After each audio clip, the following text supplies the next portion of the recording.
Do you need to cut grass when wet with your rotary mower? Here's a couple of tips and tricks for you to help you get a decent cut and look after your lawnmower. Some gardeners will tell you that you shouldn't cut the grass when it's wet. Probably tell you that that's because when you cut the grass when it's wet, it tends to tear the grass rather than cutting it cleanly, and that in turn actually damages the grass. There is some truth in that. It is true that it will tear the grass if you cut it when it's wet, but the cause is not the fact that it's wet, but the fact that your blades are not sharp enough. Or at least that's what my brother told me, and he gardens for the National Trust, so I trust his opinion. So therefore it's important to keep the blade edge as sharp as you can. Now I've found this little gadget that you can use in a drill to keep this type of blade sharp. It's actually pretty good and they're dead cheap. I'll link you to it in the description. I've actually found that if you use this for just a few seconds every time you cut, it keeps the blade nice and sharp. That way you're not trying to repair a really blunt or gnarled up blade. When you're cutting wet grass,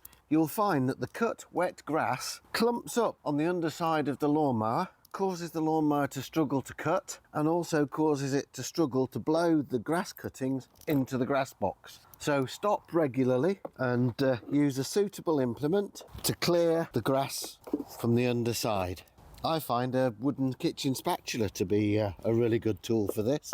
They're only a couple of quid a piece. Because of the extra weight of the water droplets on the grass blades, the fan inside the unit has trouble blowing the grass to the back of the grass box. So you'll find that it'll clump up near the opening. As that builds up, it'll build up inside the machine and it slows the machine down, and it'll start to struggle, and that can damage the motor. So stop more frequently than you would when the grass is dry in the summer to empty the grass box. If I push that back, you'll see that this box is only about half full. Don't let it get more than about a third to a half full. And if you follow those tips, you should find you'll still get quite a nice cut. If you got value from this video, please like it down below by the title, maybe support the channel in some way, and I shall see you next time.